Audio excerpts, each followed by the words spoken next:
بسم اللہ والحمد للہ والصلاة والسلام علی رسول اللہ اما بعد. میرے بھائیوں، حیض کے دن ختم ہونے کے بعد غسل کرنا فرض ہے.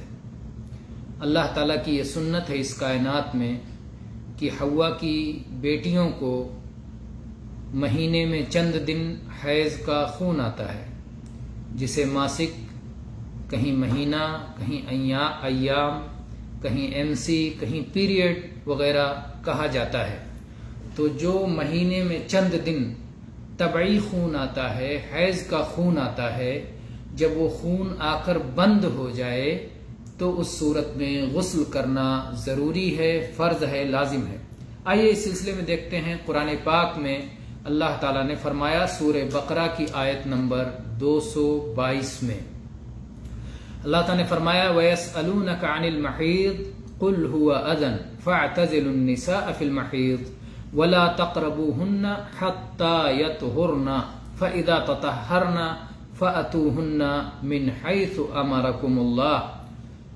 اور وہ آپ سے حیض کے بارے میں سوال کرتے ہیں تو آپ کہیے کہ حیض ایک اذیت ہے، ایک گندگی ہے. جب حیض کے ایام ہوں تو ان دنوں میں عورتوں سے الگ رہو اور ان کے قریب نہ جاؤ جب تک کہ وہ پاک نہ ہو جائیں، اور جب وہ خوب اچھی طرح پاک ہو جائیں تو ان کے پاس اسی انداز میں آؤ جس انداز میں اللہ تعالیٰ نے تمہیں حکم دیا ہے. تو یہاں اللہ تعالیٰ نے کیا فرمایا؟ فَإِذَا تَطَهَّرْنَ، جب وہ پاک ہو جائیں اچھی طرح سے، یعنی غسل کر لیں. تو ان پر غسل ضروری ہے حیض ختم ہو جانے کے بعد. اسی طرح سے عائشہ رضی اللہ عنہا کی حدیث ہے، فرماتی ہیں کہ رسول اکرم صلی اللہ علیہ وسلم نے ارشاد فرمایا اذا اقبلت الحیضۃ فدعی الصلاۃ واذا ادبرت فاغتسلی وصلی. یہ حدیث صحیح بخاری میں ہے 420 نمبر پر. تو اس میں اللہ کے نبی صلی اللہ علیہ وسلم فرمایا کہ جب حیض آ جائے، شروع ہو جائے، خون آنے لگ جائے تو صلاۃ کو چھوڑ دو. صلاۃ اللہ تعالیٰ کی طرف سے معاف. حیض کی حالت میں صوم اس حالت میں رکھنا منع، بعد میں قضا کرنا ہوگا.